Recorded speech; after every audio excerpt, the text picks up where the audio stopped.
So big boss season 9 లో కొనసాగుతున్న Tanuja fans కి ఇది గుడ్ న్యూస్ అనే చెప్పాలి. ఎందుకు అంటే తనుజ 11వ వారం కెప్టెన్ అయిపోయింది కాబట్టి. సో తనుజ ఎలా కెప్టెన్ అయింది ఏంటి అనేది ఈ వీడియోలో చూసేద్దాం. సో ప్రస్తుతం బిగ్ బాస్ హౌస్ లో కెప్టెన్సీ కంటెండర్ గా నిఖిల్, రీతు అలాగే తనుజ వీళ్ళ ముగ్గురు మాత్రమే కెప్టెన్సీ కంటెండర్ గా పోటీ చేశారు. అయితే బిగ్ బాస్ వీళ్ళ ముగ్గురికి ఒక టాస్క్ ఇచ్చారు. ఆ టాస్క్ ఏంటి అంటే గనక పిరమిడ్ల కట్టు, దానిని పడగొట్టు అంటూ.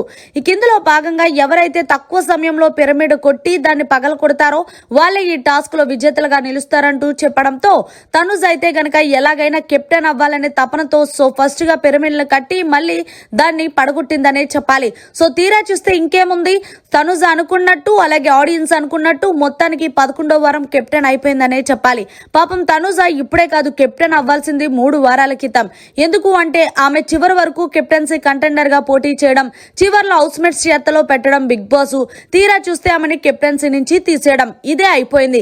కానీ మొదటిసారి తనుజకి ఫేవర్ గా బిగ్ బాస్ ఒక గేమ్ పెట్టడం, ఆ గేమ్ లో కరెక్ట్ గా తనుజానే విన్నర్ అవడం నిజంగా హ్యాపీ అయిన విషయం అనే చెప్పాలి. సో ఫైనల్ గా తనుజ అయితే గనక కెప్టెన్ అయ్యి తన బ్యాడ్జ్ ని కెప్టెన్సీ కంటెండర్ ఫోటోలో పెట్టుకుంది.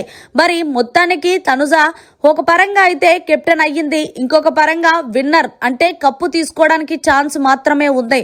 సో చూడాలి మరి మీకు ఎలా అనిపించింది ఫైనల్ గా తనుజ కెప్టెన్ అవ్వడంపై జర మీ అభిప్రాయాన్ని కమెంట్ రూపంలో తెలియజేయండి. మరిన్ని లేటెస్ట్ లైవ్ అప్డేట్స్ కోసం చూస్తూనే ఉండండి మీడియా కార్నర్.